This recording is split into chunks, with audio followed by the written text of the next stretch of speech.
Greetings, everybody. Welcome to the Faith and Fandom Podcast on the Love Thy Nerd Podcast Network. You can also check us out on the Love Thy Nerd YouTube for Faith and Fandom over at youtube.com/Faith and Fandom LTN, or on the Glue Network, which is GLU, on Roku TVs. But I'm excited to kind of kick off 2026.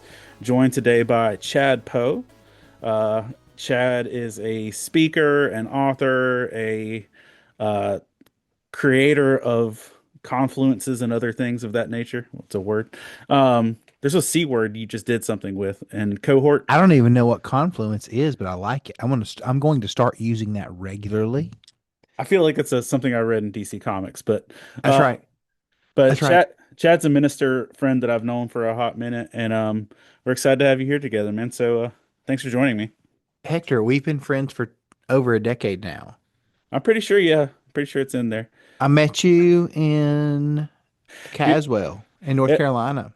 So because it was Caswell, it had to have been before 2010.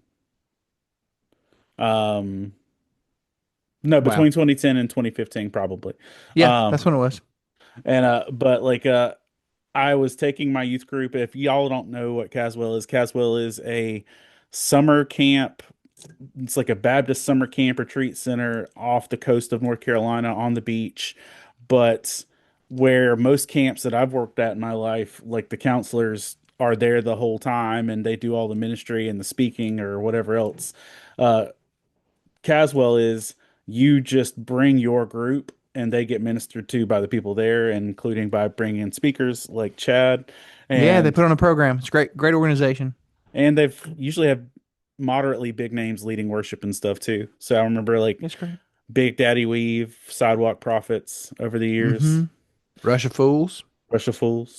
But I remember the Chad and I connected because maybe the first time I heard him speak, he was speaking on Mario Brothers sometime that week. And then I was just like, oh, hey, I have things for you. And we started talking, and somewhere I went to a funeral no, not a funeral, a wedding. It was a wedding or a funeral somewhere near your church when you were in Chattanooga, and yeah, man, brought you some OG artwork. But I love it. It hangs in my office right now. It's great. It's great. So speaking of right now, where are you in life and ministry right now? Like, what are you doing? Well, Hector, I pastor a church in south of Houston. I'm originally from Chattanooga. I moved here 9 years ago in March. I had no idea I would ever be here for 9 years, but here I am. And the Lord's been gracious and good. My church is elder structure, which means we have a leadership team. I primarily teach. I'm the teaching elder. So they give me opportunity to travel and speak outside of our context. They also give me the opportunity to just pour into our people relationally. It is the best place. And on top of that, I'm speaking at other events, which I love, and I get lots of opportunities to write. I get to invest in pastors around the country through an organization that I started called Throughline Cohort. You were going there earlier when you brought up the confluence of DC. Throughline Cohort, and our whole goal is to help the church tell the story of Jesus by developing efficient and effective practices. It's one of my favorite things that I get to do. I love the hodgepodge of life that the Lord has provided for me, and man, so much of what I do and what I love is tied to pop culture and even the nerdier corners of it. So, and that's kind of, I think, where we connected the first time, because I had a Mario illustration in a sermon. And, for years, I've been your Padawan in regard to this stuff. I never know as much as you, but I ask questions of you a lot. And it's always good to catch up and talk things. Last time we were together, we talked about something that was not quite in one of the corners or crevices. We talked about Ted Lasso. Now I feel like now it's gotten a little bit more into the corners and crevices. This is how I knew Ted Lasso had made it far enough into the geek world, is that there is an episode of the Harley Quinn cartoon series about Ted Lasso. Nice. Where Brett Goldstein, who plays Roy Kent, is like made giant and there's a whole episode about that, and it's just like, oh, this is definitely crossed all the streams. But yeah, we had a good conversation about Ted Lasso last time, and And season four. There is a season four coming up that you were just giving me the details of the other day. yeah, it's just the I wasn't, it was one of those things that I was hearing rumors of forever, but until I actually saw people like Jason Sudeikis confirm it and stuff like that. But like, because they filmed a chunk of it in Kansas, Yep. um even to the point where I want to say Mumford and Sons stopped in Kansas for a performance, and the entire cast came out and played the theme song with Mumford and Sons.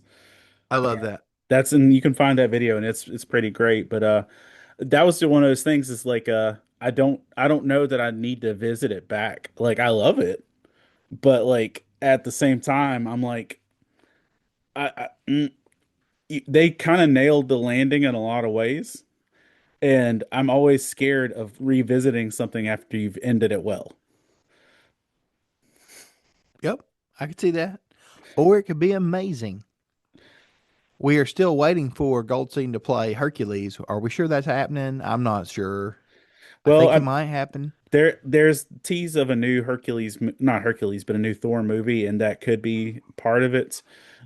Or he could show up in Avengers Doomsday, even if it's enough to get like, um, beat down within the first 30 seconds. A cameo, a Yeah. paycheck cash. I don't know, but it's one of those things that I would feel sad for him to have put in the work to go be that cameo in the Thor movie and then just not be anywhere for the next 5 years with it. Are you keeping up with the trailers for the teaser trailers for Doomsday? I have not watched a single one, I've watched every one. just on purpose, just because, like, first of all, I didn't want to watch them when they were leaked. Because like I'm kind of anti-leak when it comes to stuff like that. I'd rather see it when it's supposed to be seen. Sure. Um, just because usually there's intentional timing with that. But uh then after that, like I think I'd had so much spoiled by the people talking about the stuff in the leaks that I was just like, I don't care anymore. I was like, it's not like I'm not gonna go see this. But Sure. in the same breath, I don't know that I want to spend a whole year like anticipating this and that, and But what they do like that every time. They did that with Doomsday, or that rather they did that with Infinity War. They did that with Endgame. There is always the tease of a year out. and I've mentioned this at one point with somebody else, but like with somebody else that's been on the podcast, I had Endgame spoiled for me almost 2 years in advance by someone that was Spoiled, spoiled. spoiled by someone that was in the movie. Um and we were just having a dinner together, and he said, "Yeah, I just filmed the next Avengers movie." And he told me where he was, who was in the scene, and what happened in the scene. And that's all he told me. And he said, I don't think this will spoil anything for you. I watched all of Infinity War, and it wasn't an Infinity War. He thought he filmed Infinity War. He filmed Endgame. And so, like, because I knew where he was, what he filmed, and who was in the scene, it spoiled the entire execution of it. Is this a major person in the movie? No, he's around major people in the movie, but If you like, said his name, would I know him? no. I mean, Man, unless you really like, I'm gonna, yeah, unless you really like Five Nights at Freddy's, um, that would be his biggest credit. Um, but because he's in stuff like The Walking Dead and Five Nights at Freddy's and some Marvel stuff, but like he did Infinity War and Endgame, technically, but like, okay. but that was just one of those things. Even so, we even with Endgame, I was spoiled like years in advance of knowing where it was going to go, and I was just like, dang it. So it's just like, you know what?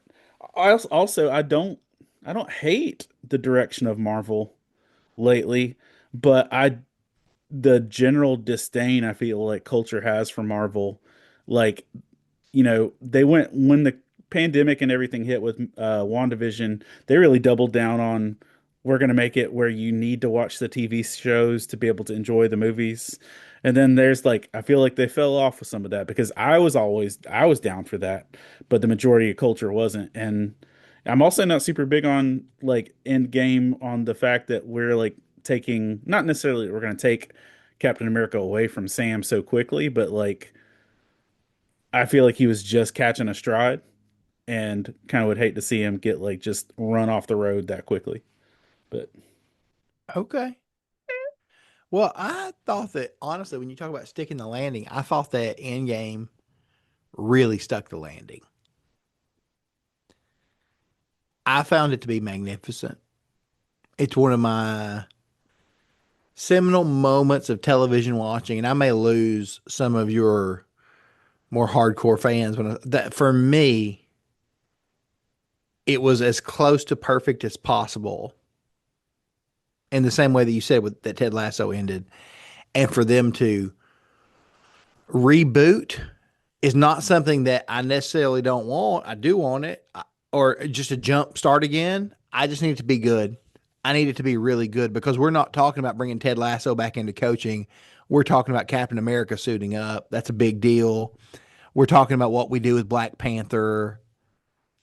That I've loved it, and I've loved a lot of the stuff since then. I thought that both Lokis were great. I thought that Loki season 2 is one of the best things they ever made, especially like the absolutely ending. Yeah. WandaVision was great. Hmm. It was fantastic.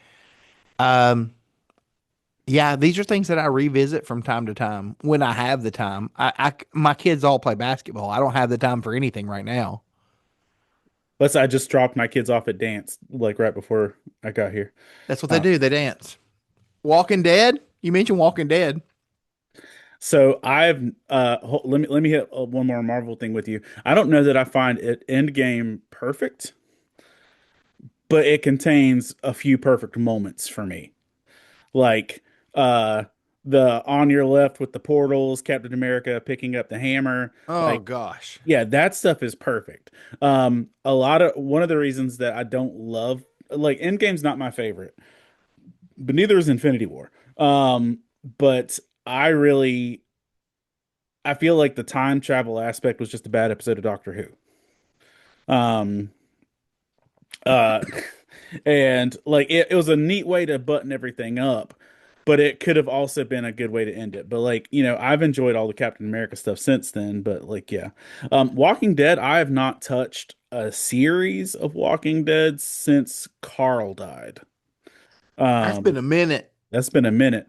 I finished the comics and because the comics ended maybe 2018, 2019.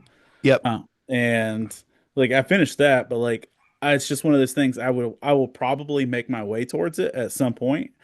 So But much content though. It's hard to just jump into everything. it is because I need to finish the series, and then you've got like 43 spinoffs. So it's just, one of those.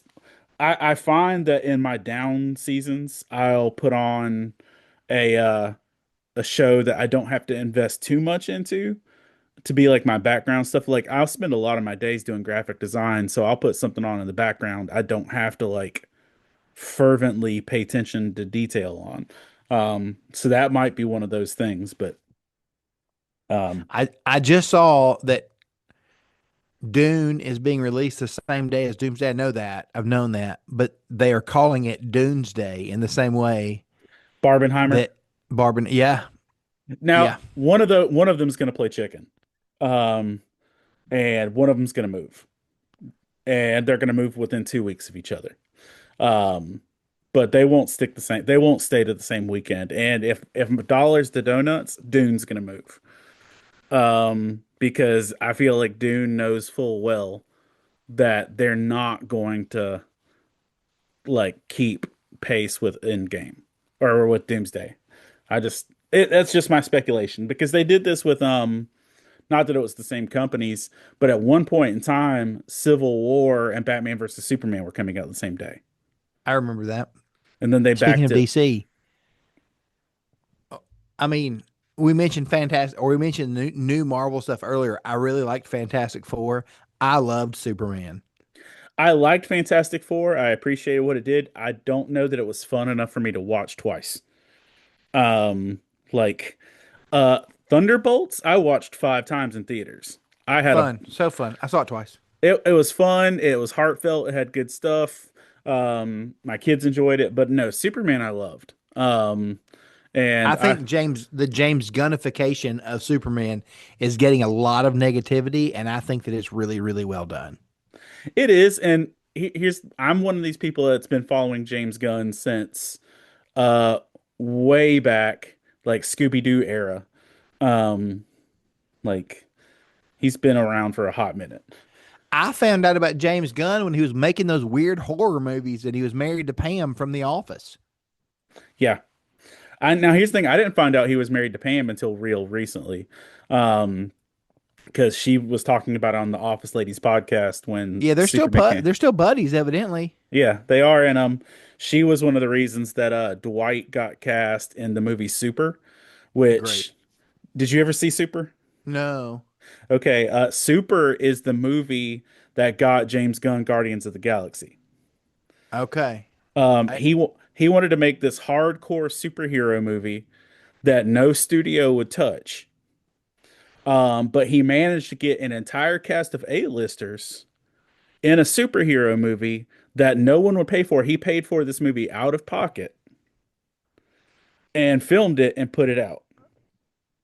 By the way, okay. I'm saying this, but I can't by law recommend it because it's very R-rated.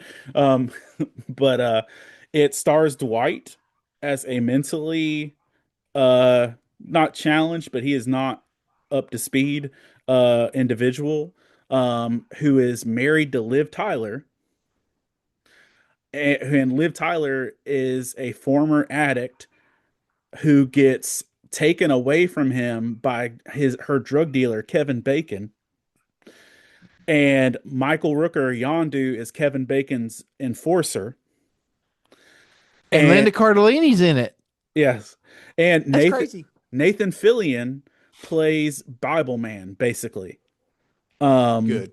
when Dwight's having a breakdown, he watches Bible TV and has basically some sort of psychedelic aneurysm, and Nathan Fillion gives him a message from God to become a superhero. As one does. And then at that time, Ellen Page at that time uh was the proprietor of a comic book shop and becomes Dwight's sidekick and then later assaults him physically. It's Uh-huh. a whole movie. And it was just Dwight in a suit with a socket wrench running around hitting people in the head saying shut up crime. Um Okay. I've never seen this. I and like it's an experience and but the people at Marvel said if you can do this with no money and get all of these actors to jump on board because from like Nathan Fillion to Kevin Bacon to Liv Tyler to Michael Rooker to get them all to jump on to nothing that wasn't going to pay.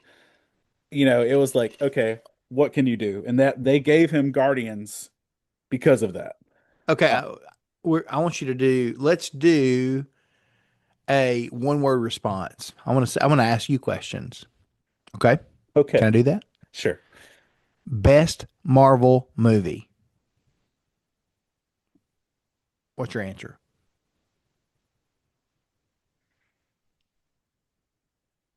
Winter Soldier, Agreed. Best Marvel trilogy.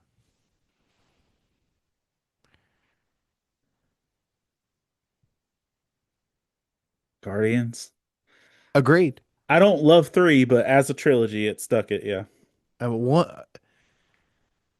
I could put Captain America trilogy up with it just because Yeah. Winter Soldier is fantastic And and Civil War is great too. So I mean, love it. The first one's hokey, but intentionally hokey. They yeah, pulled off hokey well. Uh, man, we've caught up. You said a lot of names that have been in lots of properties recently. yeah. Nathan Fillion. Yeah, I mean he's the Green Lantern. Hal Gardner or Guy That, Gardner. which is just so funny because he used to be Hal Jordan and the animated stuff, and now he's Guy Gardner. So he's covered a whole actual Lantern spectrum of it. How do you feel about lanterns? I feel like it'll be really good when we get there. Like it's just one of those things I know that it's taking forever to get there. Yeah, Um, and I feel like the success of Penguin is giving people a lot more optimism in terms of DC making good hero content. that's great. Yeah. Because Penguin was like a masterpiece all by itself. Um, for the Chris Christina Milioti or whatever that played Sophia Falcone. Yes. Um, yeah. So that was it was solid. So and one of the other like I want to hit some more pop culture stuff, but just before let's do a little divot real quick. Um, what in the ministry stuff that you've produced are you most proud of? What an odd question. I've never even thought about it like that. I think it's everything that I do is unique in regard to the others. So I love all of them. Like I love pastoring a church. I love these people. I don't know if I've told you about 3.5, maybe 4 years ago, I started playing full court basketball with a group of our guys. And it has been the best relational opportunity with a group of men in our community, not just at our church, but guys in our community. And the Lord's been really gracious to us in that. My church goes through books of the Bible, and you know, we do liturgy, but we do it with drums, and it's a we chicken fry it, and it's been cool How to. do you liturgy with drums? Well, I mean, not just with drums, but like we do music like you would do at a relatively liturgical. We do music like you would do at a. I hate the word contemporary, but at a church you'd see with haze or whatever. But we don't have any smog or anything like that. But we go through books of the Bible and we call people to the table, and the Lord's been so good to us in that, and I love that. My travel stuff, man, 20 years.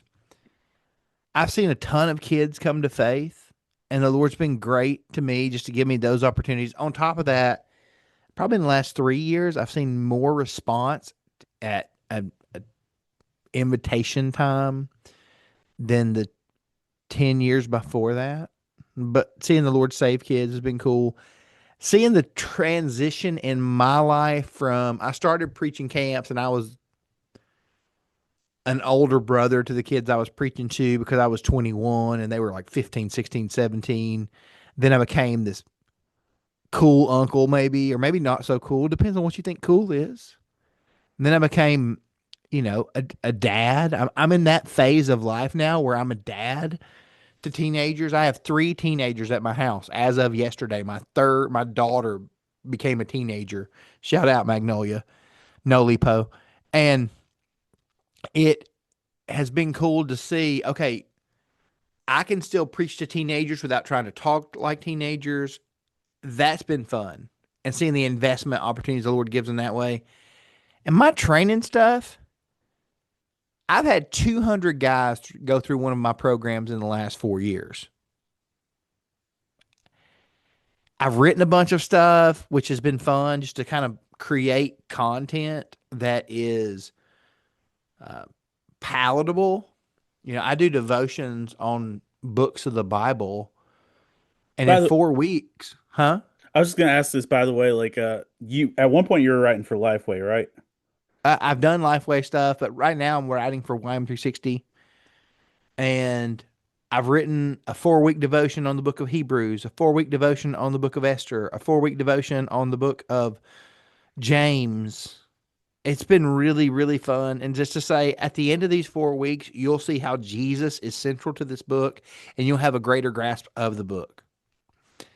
And a lot of the illustrations I use are things that I talk about from all the stuff that I have consumed, with I make references to Superman and I make references to sports and I make, these are things that I love and really believe in. So all those things are coming different directions. So it's like picking your favorite kid. I don't have a favorite kid. Wink, I'm not wink. allowed to. I've been told by all of them. So is there a season that you feel like was more organic or for you, or like do you feel like you've just kind of had to grow through each one of them? You figure things out, you know. I think that naturally always naturally had an ability to communicate. Figuring out how to bottle that up and use it in different areas has been a little tricky, but good. It's been a learning experience. Figuring out the the business of it all, just okay, I have this stuff. What does it even mean? What is a publisher? Things like that. Those things have all been good, but figuring them out hasn't always been the easiest. But the Lord's still been good to us as I've done it. So, and then parenting my kids. Man, I love my kids. My wife's the best. We have a really good life, and the Lord has been really kind to us in that. So I don't know, man. There's nothing that's absolutely just stands out to say that's more natural. There are, if anything, preaching would be the most natural, but the rest of it is in some way connected. It's overflow. It's overflow of that. What do you see any like next season stuff for your life, ministry wise? Anything you haven't done yet that you feel like God's preparing you for? I don't know. That's an interesting thought just to process. I love my church, and there are guys that are just jumping from church to church all the time. That's not me. I pastor a medium sized church, and you know, they're my friends. I I don't really have a way to say it except there are times in your life where well-meaning people warn you about being close to church members. I mean, if you're a pastor, you've heard that. It's my church members are my family. The scriptures are really intentional with us about how the church should function like a family. It's the primary way that it's expressed that this is a family, and I really pursue family with my people. Like what they are my best friends, my closest friends in this area. They all go to my church. I play basketball with them. My kids, their friends go to church with us, not just, but most of their friends go to church with us. It's been more than I could have ever comprehended how much these people would mean to me. Um, so I pray that I'll keep shepherding well. I am firmly middle aged. I'm 48 years old, Firmly middle aged. firmly middle aged. And I need I'm you to right behind know, you. I'm right behind you. what are you, 44? Yeah. Yeah. So I need you to know when you are 48, your Achilles functions differently than it does when you are 26. And I mean, Everything does. everything does. Standing up, sitting down does. So, you know, there is there another season? I don't know. I want to continue to see growth in what we're doing to train the church and to continue just to get opportunities. I've started doing some men's conferences, and that's fun. You know, I appreciate a lot of stuff in my life. Sitting down in a men's conference is weird because you know so many men's conference guys, like, they're dressed in full camouflage and they're talking about hunting bear with their bare hands. That's just not me. Like, have you ever thought about watching TV? These are my questions. Well, let's talk about television.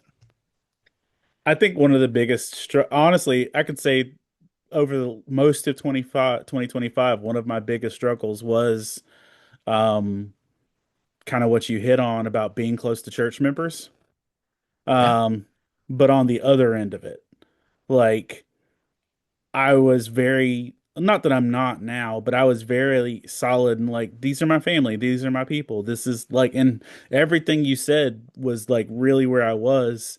And if you would have told me, like, who are the one families or whatever else that you know you'll always be able to depend on or whatever else, and like two of those families just like ghosted, like yeah, straight ghosted, and I was like, I've people leaving the church, that's what its own thing. And my church is very much kind of a transient church to begin with, in the sense that we're the church that people will check out, maybe grow, learn from, and then go back to mom and daddy's church in our area. Um, Yeah. but like the people that I literally like considered anchors, just like, for because they moved or whatever else, but would leave, but then would leave without even saying anything. Yeah. Like like a decade of ministry. Like I've been to your house 40 dozen times and discipled your children and visited you in the hospital and been there for funerals and all these things, and then like just without even a goodbye. That's just, like, oh, that really hurt. Like, and most of them I don't think ever really hurt, but there've been a couple and it's just like made me question. It's like, do I want to do this? Lord, what is this, what we're doing? This sucks. But I mean it is, I get it. And I just think like it's one of those, I feel like it was one of those moments where it's like, all right, are you gonna be bitter or are you gonna trust that this is just something they had to go through right now, and let God minister in this in better ways? Um, Mm. because my flesh wanted to be like I know you're a writer and you're a speaker and a lot of things, so you probably get real verbose when your feelings are hurt. uh, I started writing out this whole blog that had no business going anywhere about how uh, there's no difference between a server at a restaurant than a pastor if you don't genuinely care about who's providing you. You just want to be served and leave when you want. And I was just like, feelings. And I was like, never mind, delete all that. But Both of you are wearing all blacks, all yeah, black, yeah, like you're serving some noodles at Olive Garden. yeah. Just say when, and then you're gonna leave. But I think that's a big thing, is to be able to keep investing wholeheartedly into your people. Um, Even with that, and there's some article in either Christianity Today or something, it was 2 years ago, where they're discussing the concept of being friends with that pastors struggle with friendship within their own congregation, and like that can just be a struggle. So if you've got yourself a solid place, you're feeling great, you're blessed on your blessings there. Well, man, I it's not perfect. So you hear me say that. This is not perfect, but it is it's a gift. And I'm just praying the Lord keeps growing our people. We've seen major growth in our church. And when I say major, it doesn't we don't have a million people or anything like that. We have really faithful people who faithfully attend, and it's been, and not just attend, they belong in some way, shape, or form. You don't get 100%, I guess, participation from everyone, but they really do. Um, I know who to call, and I know how, the conversations that, let's just think through how best for you to serve our church with your giftings. And anyway, man, it's been cool. It's been cool. All right, so one of the things you said you wanted to talk about was wrestling. So where are you at with wrestling? What are you enjoying in wrestling? What do you want to talk about with wrestling? Well, I wanted to talk about it because it's this corner of pop culture that I'll occasionally see you post about, tweet about, whatever, and I'm like, I didn't know Hector watched wrestling, and I took a season off where I was not. When I say season, I mean a large portion of my life where I quit caring. I Me think my too. wife wishes that I was still in that season, but I keep up with it. And, when Cody left the WWE, he was in a terrible gimmick. The Stardust thing. The Stardust thing. Just a I terrible gimmick. I only knew about Stardust because of Stephen Amell, because I was watching Arrow at that time and I was following Yes. him. Yeah. Yeah. It's just an awful, awful, awful gimmick. He gambled on himself. He left the WWE. Do you know this? Yeah, yeah, yeah. Goes on the indie circuit with American Nightmare t-shirts and just goes crazy. Goes to New Japan, he goes crazy. He's this fantastically terrible villain, heel in the wrestling speak. When he was a good guy, he starts his own organization, leaves that organization, to go back to WWE where he comes in and is the biggest thing they have. Now you're seeing the turn on Cody Rhodes, the second place, from the fans that happens inevitably. It Yeah. happened to John Cena. They never did anything with it. I'm not sure what they're going to do with Cody because he sells so many t-shirts and makes so many wishes. But I just think that that in itself is a true success story. Also, I grew up in a world where I'm watching Dusty Rhodes. Dusty was his dad Yeah, was one of yeah. my favorite professional wrestlers. I Dusty love Rhodes Ric had Flair. Dusty had no business being successful, but he did it. He was so athletic for a non-athletic looking human.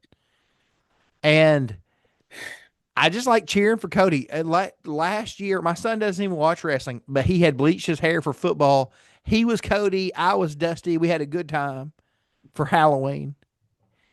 As far as, and then we're in this really sweet place right now because we're moving towards WrestleMania. When you get to the new year, you're on the road to WrestleMania. We're moving there now. We're barely in the driveway because because the Survivor Series has not started yet. But we're headed there. Or rather, not Survivor Series. The The Royal Royal Rumble has not Rumble. happened yet. Yeah. The Rumble has not happened yet.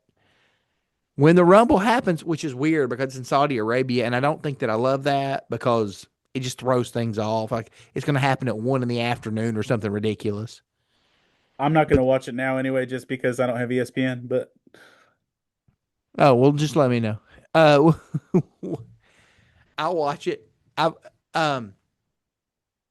So you're going to see what they're building all these stories up. Who's going to win the women's rumble? Who's going to win the men's rumble? And then you start seeing the pieces come together. This new show they've done, Unreal, that kind of peeks behind the curtain. Have you watched that? I've seen clips, but not like watched the whole episode or anything. Pretty fascinating. And then you're wondering, is that even a work? I think Because there is some level of work to Unreal from like even some stuff Seth Rollins has said. But that's one of the things I've always appreciated. Well, one of my favorite books for a long time was Mick Foley's Have a Nice Day. Um, I was working at Walden's in 1999, and Mick Foley was always my biggest. Um, he was my biggest favorite, and in fact, a lot of Faith and Fandom only exists because of Mick Foley. Um, because I went to my first ever comic book convention in 2010 to meet Mick Foley. I'd never been to a Comic Con, never got involved in that world. And the convention that I went to go meet Mick Foley at, 3 years later, I showed up at that con with Faith and Fandom. And literally that whole thing steamrolled just because I wanted to meet Foley. But I was working at Walden's and I was wearing a full Mankind costume that I made to sell his book. Like that's kind of where I was. And then I stopped watching wrestling when he retired in like 2000. And I stopped from Foley's retirement until they did the thing with Sami Zayn feeling Usi and being an honorary Uso. I didn't know anything about those people. I'd never seen Roman Reigns wrestle. I didn't know anything about Cody at that point or anything like that. Roman's a great character. Oh yeah, he is. Now I've done my homework since I came back, but it was just one of those like I just really enjoyed TikTok was really WWE's TikTok is probably one of the best managed things on the internet. It's Uh, great. because they'll give you just what you need for stories and everything else to kind of keep up to date. But not so much that you don't need them. Yeah, You still need them.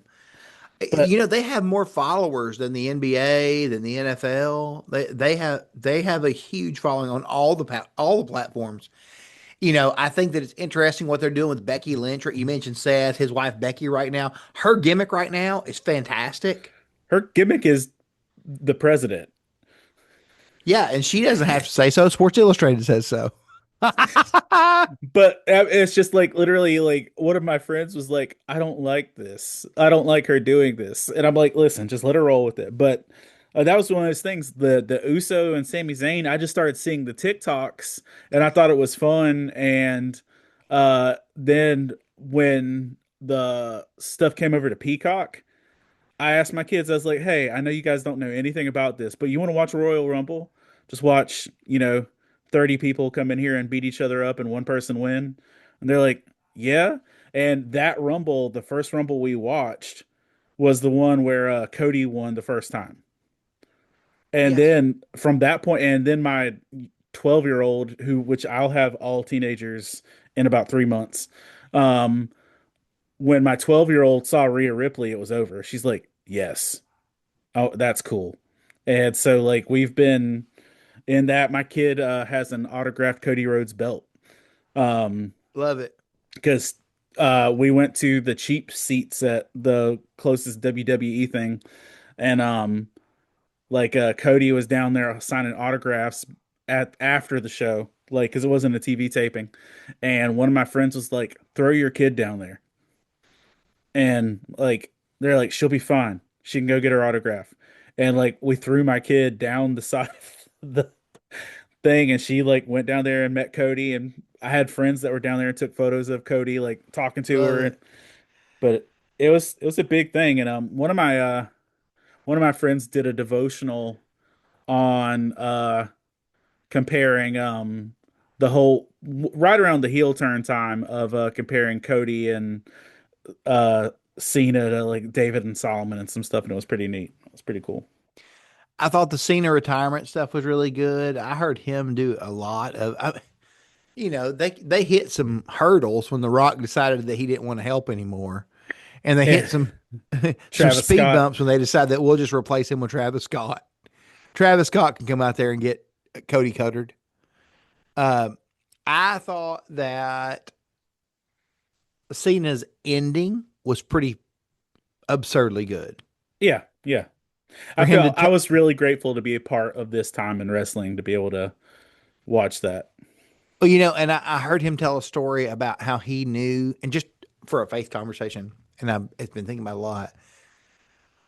He said, I can tell when a kid wants to meet me and when a kid wants to meet me because his parent wants the kid to meet me.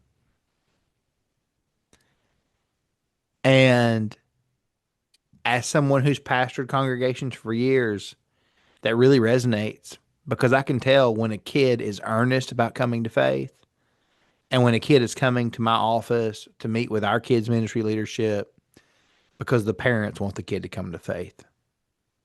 The notion of making a faith your own is powerful, and that Cena conversation really stood out to me. I think that as we move toward WrestleMania, what we're going to see is we've got the Rumble coming up. I think what's the date? It's the February 2nd, right? For the I believe Rumble, so.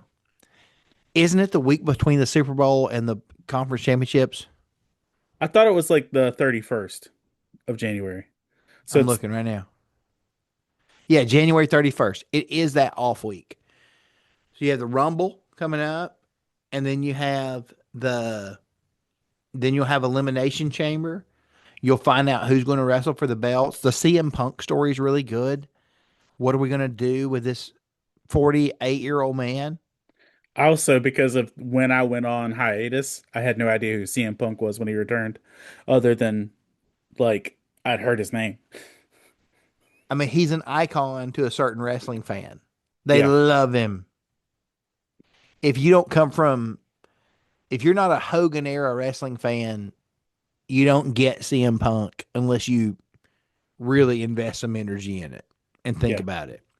40, he's 47 years old. That is not a spring chicken. That is a fall chicken. Not quite winter, but so you're going to see whoever wins the Rumble. I'm kind of wrestling in my mind, debating what they're going to do on the main event of. I think that Cody wins the belt back at the main event of the Royal Rumble from Drew because he just lost in the 3 stages of hell match the other night. yeah. I feel like this could also like him losing at the Mania could be a good like catalyst for a heel turn. Um, Oh, it'd be absurdly good if Cody turned heel, but they're going to lose a lot of money if he does. you can be a heel and still generate a lot of money as long as you give the right face to fight it. If they flip him, I think what they'll realize is it does make money. There's some reels online on YouTube where you can watch him as a heel, and it's really, really good work. I Well, even think, even some of the stuff that he's come close to recently, you can start to see like a little bit of the shadow of it, and people are like waiting for it. absolutely, you can. Yes. He has heel opportunity in him. Now, if they turn him or not, we're not sure. Hogan turned in 96 with the NWO when he created that. They never did it. Like Vince evidently would not do it when the character grew stale in the WWE, according to the interviews with Hogan, which you take those for what they're worth. Right. But I think if you can turn Cody heel, he'll be great. And you could probably move some merchandise still. Well, that's just one of the things, like because, like you mentioned before, and I think it kind of goes with everything, is that stuff's only going to last for a while before people turn on it, and where I think we're seeing it pretty heavy now with Jay, like with the response of people being unhappy with Jey Uso just because he's been popular too long. Well, And he also can't wrestle. he's pretty good. I mean, he's got the five moves of doom, but he's got that yeet, and people love the yeet, man. Well, and that's the thing, like the fact that the Yeet was really born out of a drunken interview just makes it hilarious to me. Um, like the one interview after, I want to say Fastlane, and When he and Cody won the tag belts, yeah, he said Yeet 16 times in 2.5 minutes in that interview. And then the Monday after that is when the Yeet stuff, the signs started showing up. wow. My daughter and I, with the guy who directs our student ministry and my youngest son, we went to the last taping of Raw on the USA Network. It was in Houston. We drove up to watch it. And my little, everybody, every fifth man you see is walking around with a genuine championship belt on his shoulder. I did not have one. I don't have that kind of cash. And I look over, and my daughter's kind of just watching. And there's a point where she looks at me, and she'd just been to a worship concert there for Maverick City Music. And she looked at me and she said, "This is a different vibe than Mav City." Yes. Yes.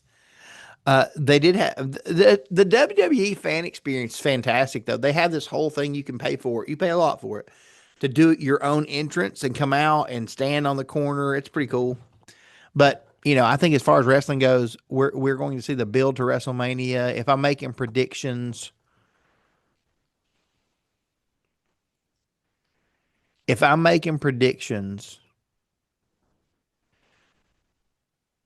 I think Cody wins the belt back at Rumble from Drew. I think Punk is going to go into uh, WrestleMania as the world champion. I think you finally get the one-on-one between Punk and Roman, which we've not seen. They're going to set that up. Unless you get Cody and Roman again, which I'm not sure they're going to do that again. They did it twice, and they did it. It was fantastic I, last year. I feel like the next time we'll get Cody and Roman is when Street Fighter's dropping. When does it release? I don't know. Um, but I figured that's good cross marketing. So that would be my reason for doing it. I feel like at some point in the future we're gonna get LA Knight and Joe Hendry. Um, that would be probably good Mania material, but I don't know what they're building. So I don't have cable and I don't have satellite, so I don't have SmackDown. Um, just because I don't. So I was rocking Peacock and Netflix, and I'm like I don't care enough to buy another subscription. Um, but yeah, Well, Stephanie McMahon told us use a VPN. use a VPN. She gave us permission. She did. She did. I think that before it got to where the Liv Morgan Raquel Rodriguez tag team, they just ran it back. it's Shawn Michaels and Diesel from the 90s. It's and it just tells you that wrestling is more evolution than revolution. Oh It's yeah, just let's just tell a story. These stories were good then, they're good now. yeah. They were good when we didn't have phones, they're good when we do. That's all. It's all stories are. It's like giving the same arcs in different, you know, mediums. Absolutely. Love it, man. It's so fun. All right, I got a couple minutes left and I've got to run an upward basketball practice. Co-run it, if you will. So let me ask you this: um, what piece of entertainment or pop culture do you feel like has spiritually encouraged you the most?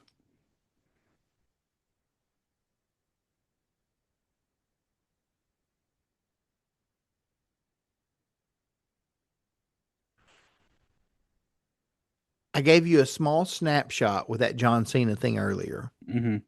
That was a really eye-opening thought.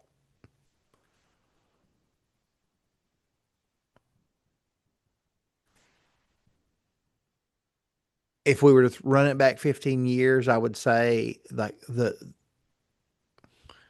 randomly to see that the Walking Dead that everybody's walking around dead and they don't know it. Everybody's walking around infected. That is what sin does. I think in visual. Um,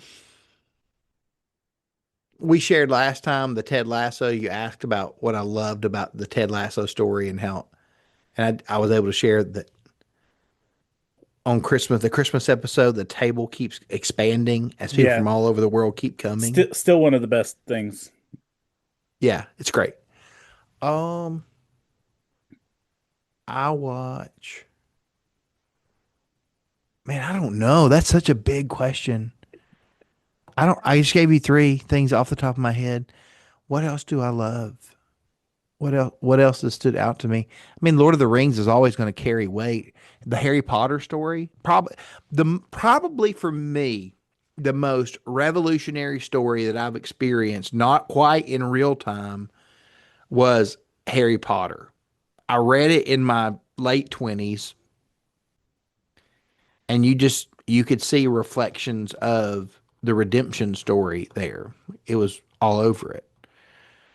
I think the same, like for me, the story of Lost. A lot of Yeah, people make it about the polar bear on an island and how that works. I'm like, yeah, those characters though, man, they the were character great. they are great. An underappreciated piece of pop culture that I love that I remember resonating at the time was that first season of Heroes. The rest of them were trash, but that first season was. I feel like season two had some merit too, but that got the writers' strike really threw everybody off. All Uh, right, question: did Stranger Things stick the landing? I think it was good enough of a stuck landing for me. But what's been really fun is watching all the people speculate that the ending's not the ending, and like the fact that they cared that much and were looking that deeply says to me that's a stuck landing because people are investing in it even beyond what they did. It Uh, resonated. it resonated, and even with the documentary that dropped today, people are examining the documentary that dropped today, looking for clues of something else that's coming. So if people want to check you out, or if you want people to check out anything you've written, where should they go? What should they look for? Man, I'll send you some links. Couple things. Number one, if you were follow me on Instagram, it's at Chad Poe, and you've got links to my church. You've got links to my training ministry that we do. Occasionally there are clips of me preaching, which is it always makes me feel weird. I, That's I I'm in charge of my church's socials, and I never put clips of me up just because I'd be like, this is so weird. I don't want to do this. yeah, those things are there, and then you know, website chadpoe.com. You'll find stuff on YouTube sometimes where people have posted things. Uh, but the best place is just if you go to my Instagram, you have questions, comments, or snide remarks. Feel free to go there. You can run it back and call out his WrestleMania predictions. Once it's transpired. Hector, I want to get on again. We'll talk more. By the way, there's another podcast I want to get you on. There's a wrestling podcast that Love Thy Nerd does called Two Words Podcast. Please. And it's just a wrestling podcast. So we'll get you together. Chad, thanks for taking time. And y'all make sure you check out Tad's stuff. And we'll talk again soon, man. You're the man, Hector. Thanks so much. Thanks, Steve.